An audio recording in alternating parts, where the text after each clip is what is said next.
Hello, and welcome to another episode of the Intern's Oddities from around the world.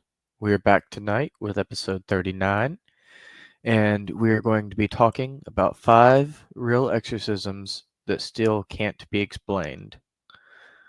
So, the other day, we were talking about exorcisms in general, and so I thought a good topic from my show would be to dig a little deeper and see if I could find any interesting cases.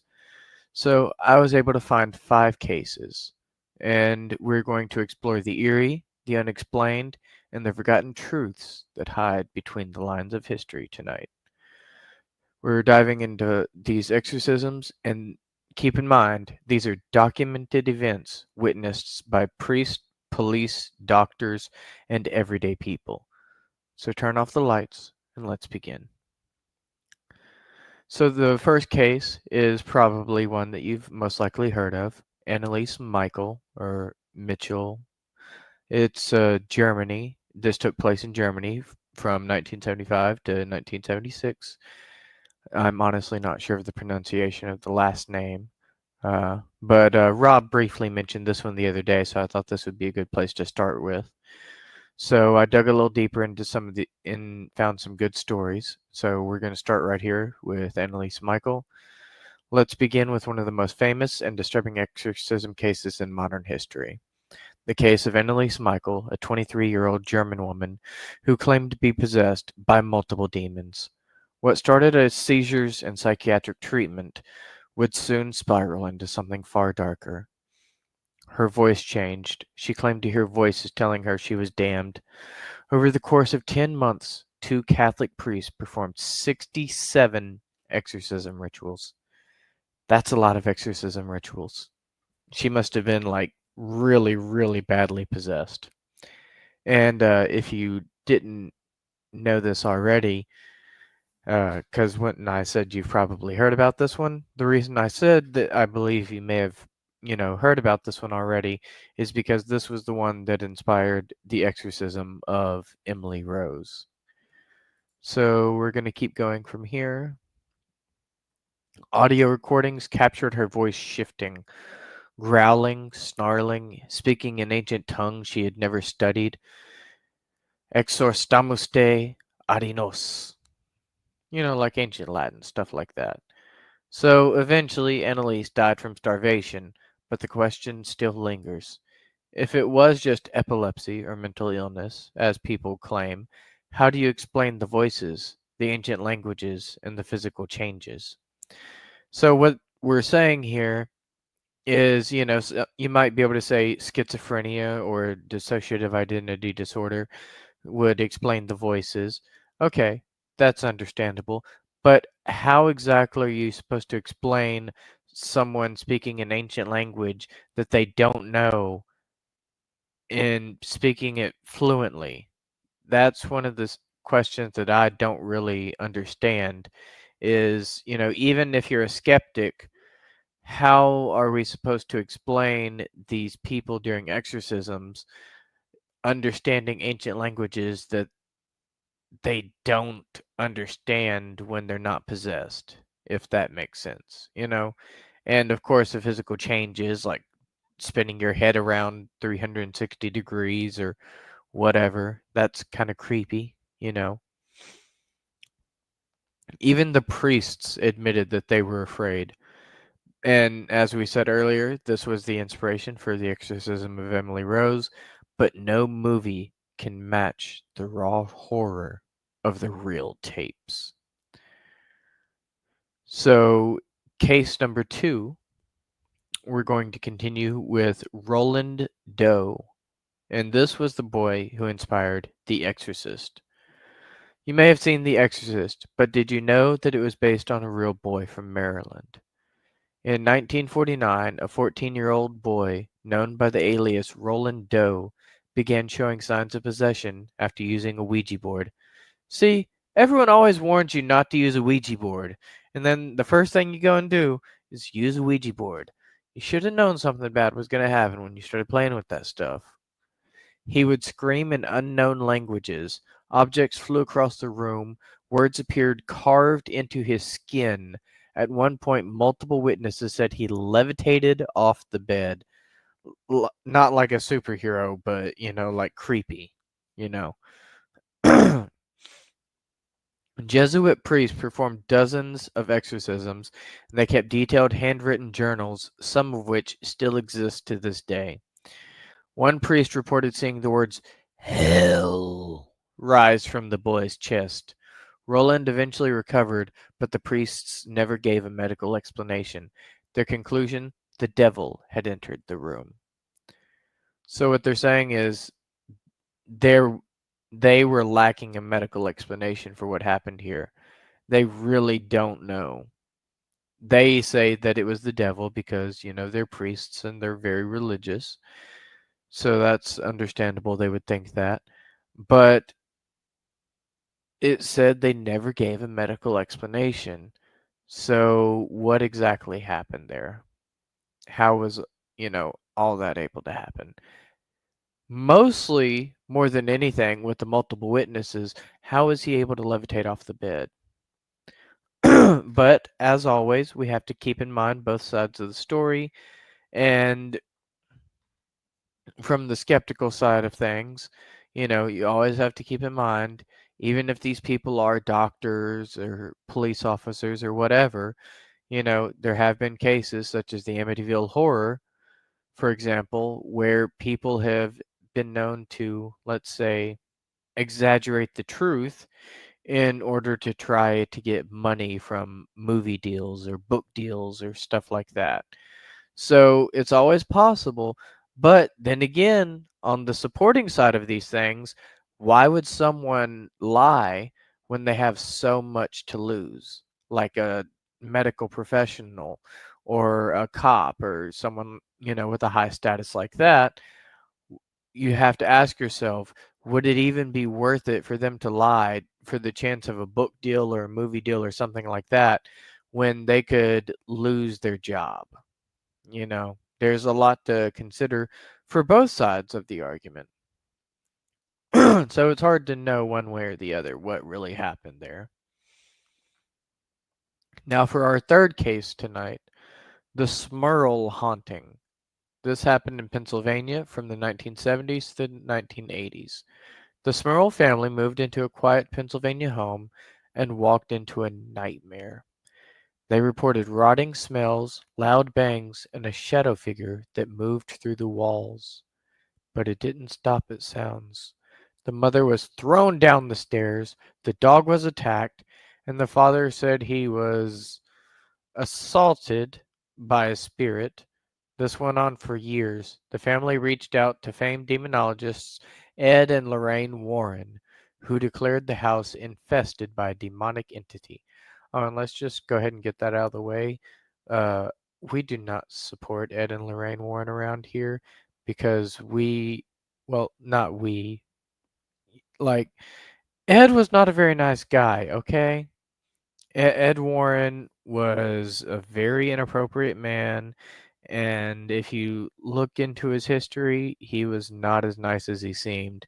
I've learned about his history, and let's just say, look into some of the contracts behind the Conjuring movies and what the actresses and actors were and were not allowed to discuss. There's some dark stuff going on there, but that's not the point of this episode tonight. So, multiple priests performed exorcisms and nothing worked. Even Ed and Lorraine Warren couldn't help, the renowned people, whatever. The story became national news. Some dismissed it, while others believed it fully. But here's the twist, all right? Neighbors and visitors also witnessed things. They confirmed the smells, the temperature drops, and the moving shadows. So was it a shared delusion or something darker? That's what we have to ask ourselves. Because if it truly was a demon or a ghost or whatever, then were they able to, then why was none of the professionals, why were none of the professionals, the exorcists and all that, Why did it seem like nobody could help if it truly was a demon or a ghost or whatever?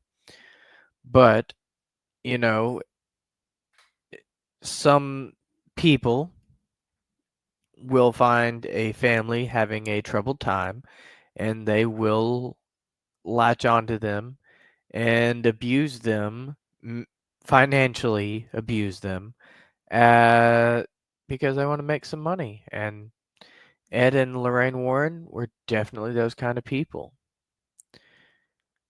But, you know, the neighbors and visitors also witnessing things, that kind of leaves it up in the air a little bit too, though, because they would have no reason to lie, or at least none that I can think of. That's why I'm going over these cases, because they're like, they're very open-ended cases and they don't feel like they really have a satisfying answer one way or the other. So it leaves it open for interpretation. Now, next, we're going to talk about Clara Germana Cele from South Africa in 1906. Clara was just 16. She lived in the Catholic mission school in South Africa. One day, she claimed she made a pact with the devil. Within days, her teachers reported strange phenomena. Clara began speaking fluent Latin and German, languages she had never learned. Witnesses say she could levitate several feet off the ground, and she hissed like a snake. She ripped a Bible apart with inhuman strength. Priests attempted an exorcism. Clara screamed, vomited strange objects, and revealed secrets she couldn't have known. Finally, after multiple sessions, the demon was expelled, and Clara, she returned to normal. No memory of the events. This case is dismissed as folklore most often, but it was documented by the nuns and priests present, and none of them ever retracted their story. But nuns and priests, obviously, would want this story out there because it would lead more people to be fearful and want to join the religion. So you have to ask yourself, did they make this up or did it really happen? But same thing with cops. If, like I mentioned the Amityville Horror a minute ago, if the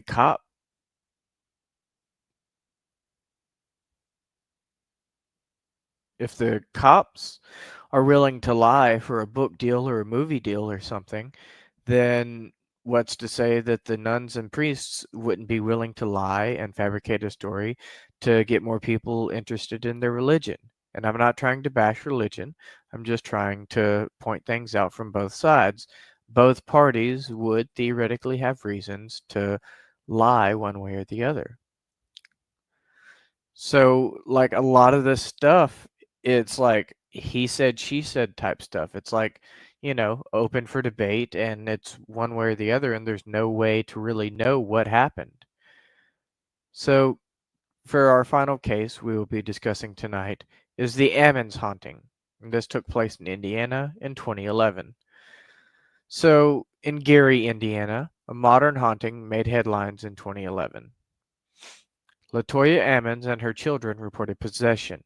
The children growled, spoke in deep voices, and told doctors, "You'll die in 7 minutes." In front of medical staff, one child was seen walking backward up a wall. Okay, backwards up a wall.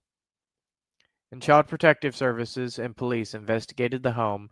They reported strange oil dripping from blinds, cold spots, and voice recordings that included growls that no one heard at the time. Like, one of the cops went back and was doing a voice recording, and when they, because the cops do that, they have their little voice box thing, whatever, that is recording them while they do their little house calls while they're on duty. And they went back and they were listening to it one time, and they heard growls that they did not hear when they were there the first time. Eventually, the case was turned over to a local priest who performed 3 exorcisms. The house became so infamous that a paranormal investigator later bought it and demolished it. He said whatever was inside should never be released again. Oh, and by the way, that paranormal investigator, uh, some sources have claimed that it was Zach Baggins who bought that house and demolished it. But that's also part of the mystery and the intrigue about it is they demolished the house, so now we can't really explore it any deeper because it's been demolished. Um so, so that's all the cases I got for you tonight. Is the most interesting one for me, I think, was actually the last one here because, there's the potential that if the stories are to be believed, they claim that Zach Baggins was the one that bought the house and demolished it. And we all know him from Ghost Adventures. So that one's pretty interesting to me. But at the end of the day, we have to ask ourselves, were these just misunderstood cases of mental illness, trauma, and fear? Or were they glimpses of something real, something ancient, and something still hidden in the shadows of our modern world? I'll let you decide. And like Rob says, he makes some very good points that I do agree with. I do agree with a lot of what Rob says, but I'm not dead set on my opinion being one way or the other. I'm open to both interpretations. But I do agree that Rob makes a valid point when he says that ghosts are just energies. And he talks about how we go through our daily lives and we do our activities like me right here at the computer, whatever. Different people have their activities that they do on like a daily basis or a regular basis. So we put energy into everything we do. And my understanding is, if I understand him correctly, is that he believes that these energies we put into our daily lives, those are the ghosts that are here after we pass on. And I can agree with that because that is backed by some science. Like that's not just his belief, that's actual science backed up with that. But at the same time, I've also seen some really strange stories about ghosts, one way or the other. And, he has talked about Jin before being able to travel, between dimensions, like being trapped mostly, like mostly living in this dimension between realities. But it's interesting to think about because he talks about them being able to travel between these realities. So there's a possibility that some ghosts might be energies, like he says. Some ghosts might be Jin getting mistaken as ghosts, and some ghosts might actually be real ghosts. I personally would like to think that all three are possibilities, but I refuse to make up my mind on one way or the other because I feel like we don't have enough evidence yet of what's really going on. I just feel like we don't have enough evidence one way or the other. So, as always, if you enjoyed this episode or it scared you, whatever, if you enjoyed the creepy atmosphere, subscribe, leave a review, leave a comment, whatever, and share it with someone brave enough to hear the truth. And remember, it's only a story until it happens to you. This is the intern signing off. Stay curious, stay safe, and as always, stay uncanny. Thank you